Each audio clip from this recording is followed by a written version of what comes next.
Hoy les contaremos la historia de Centralia, espero que les guste. A principios de los años 80 Centralia era un apacible pueblecito en el condado de Columbia, en Pensilvania, con más de 1000 habitantes y sus cuidados céspedes y sus coches familiares de 6 metros de largo aparcados junto al jardín. Situado a apenas 2 horas en coche de Filadelfia o a 3 de Nueva York, era el clásico pueblo de clase media del noreste de Estados Unidos, la clase de sitios a los que ponen apodos como la capital mundial de la tarta de manzana y cosas así. Un pueblo como hay miles en Nueva Inglaterra, Nueva York o la propia Pensilvania. Antes de que se alcanzara la mitad de la década de los 80 el pueblo quedaría prácticamente vacío. Un incendio tuvo la culpa. Pero era un incendio invisible, porque se encontraba bajo las casas unifamiliares, bajo las pulcras calles, bajo los cuidados céspedes y los niños intercambiando cromos de béisbol. En solo 4 años el pueblo quedó casi desierto. Esta es su historia. Centralia fue fundado con el nombre de Centreville allá por 1854. En 1866 le cambiaron el nombre porque ya había otro pueblo con ese nombre un par de condados más allá, y como Centralia se quedó. Un par de líneas de ferrocarril pasaban por allí, lo que conllevó un crecimiento notable de la población, que alcanzó su cenit cuando moría el siglo XIX, con unos 3000 habitantes. La minería del carbón era y siguió siendo durante muchos años el principal empleador del pueblo. A lo largo del siglo XX la población fue descendiendo poco a poco hasta que a principios de los 80 quedaban 1000 personas en el pueblo, más otras 600 en los inmediatos alrededores. El principio del fin había comenzado un día primaveral de 1962. Las minas de carbón habían sido abandonadas en su mayor parte pocos años atrás por la baja rentabilidad del carbón allí extraído. En la zona sureste del pueblo había un vertedero que el ayuntamiento quiso limpiar, para lo que contrató a 5 miembros del cuerpo de bomberos voluntarios de la ciudad, algo que ya habían hecho en anteriores ocasiones. Estos procedieron como en años anteriores, y le pegaron fuego al vertedero, que se encontraba cerca de una de las minas abandonadas. No está claro cómo pasó el fuego desde el vertedero al laberinto de minas de carbón abandonadas, pero lo cierto es que lo hizo, y que todos los intentos por apagarlo fracasaron.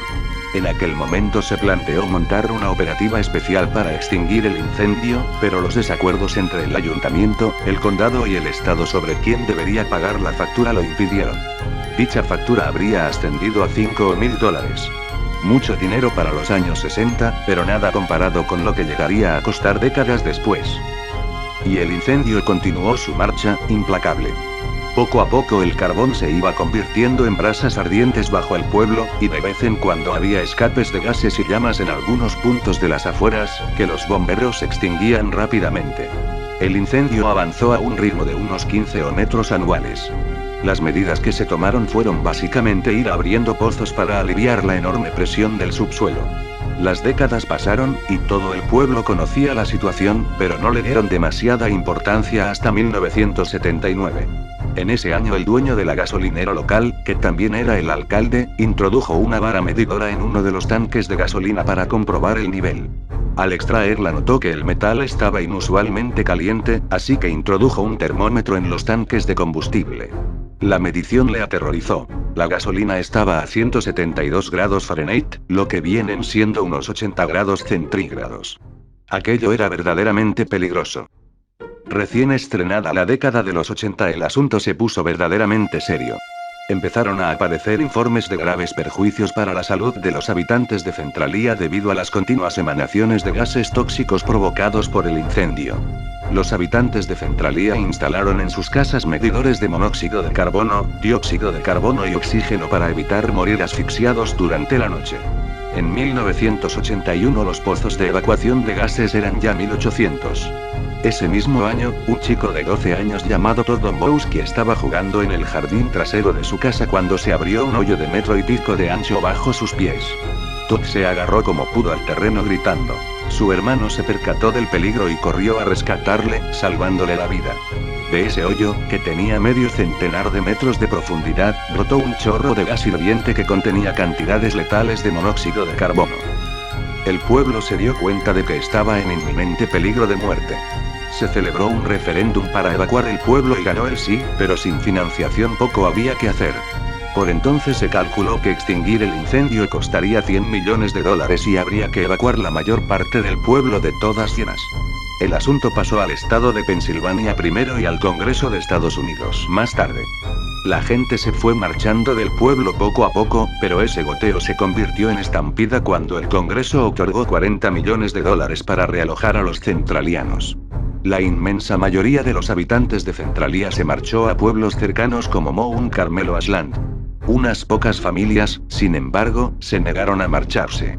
Habían crecido allí y allí querían permanecer, por más que al pueblo le estuvieran ardiendo las entrañas.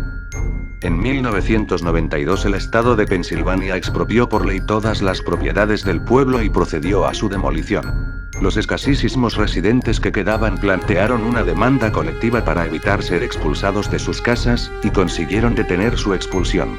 Aún así, del pueblo apenas quedó nada. La inmensa mayoría de los edificios fueron derribados sin contemplaciones para evitar que nadie se instalara allí. Apenas quedaron un par de docenas de residentes. ¿Por qué se quedaron en un pueblo que básicamente era una bomba de tiempo y que podía destrozarles la salud o matarles de un día para otro? Por los derechos de extracción del carbón. El mismo carbón que al arder devoraba las entrañas del pueblo podría llegar a ser rentable algún día. Y ese carbón valdría cientos de millones de dólares. Y era propiedad del ayuntamiento de Centralia. Según los escasos residentes que se quedaron, la intención del estado de Pensilvania al expropiar el pueblo era básicamente quedarse con el carbón y sus derechos. Y no estaban dispuestos a permitírselo. ¿Tenían razón? ¿Quién lo sabe? Decidieron arriesgarse a permanecer en las puertas del infierno para comprobarlo. Hoy Centralia permanece como una fantasmagórica ciudad abandonada. Las calles siguen existiendo, aunque el asfalto ha comenzado a ser devorado por la maleza, y aquí y allá se abren profundos hoyos por la presión del incendio. Apenas quedan 17 edificios en pie en el pueblo, entre ellos el ayuntamiento y la iglesia ortodoxa, que se salvó por estar al norte del pueblo, lejos del incendio. Según el censo de 2010, Centralia tiene 10 habitantes. En 1990 tenía 63 y en el 2000 apenas quedaban 21. El ayuntamiento sigue funcionando y se reúne una vez al año. La factura más grande que tuvo que pagar el año pasado fue la de la luz. $92. Los pocos resistentes que quedan han ido perdiendo sucesivas batallas legales para evitar su expulsión, la última en febrero de este mismo año. Las calles del pueblo están desiertas e inertes, en sus márgenes ya no hay cuidados céspedes sino solares desolados y comidos por la vegetación. Los únicos lugares que se mantienen en buen estado son los cementerios. Una metáfora para un pueblo que ya no conoce futuro. Bueno amigos, eso fue todo. Suscríbanse a mi canal para conocer más vídeos similares. Si les gustó dale manita arriba y si no deja un comentario haciéndome saber en qué falle. Síguenos en Facebook, allí encontrarás imágenes graciosas.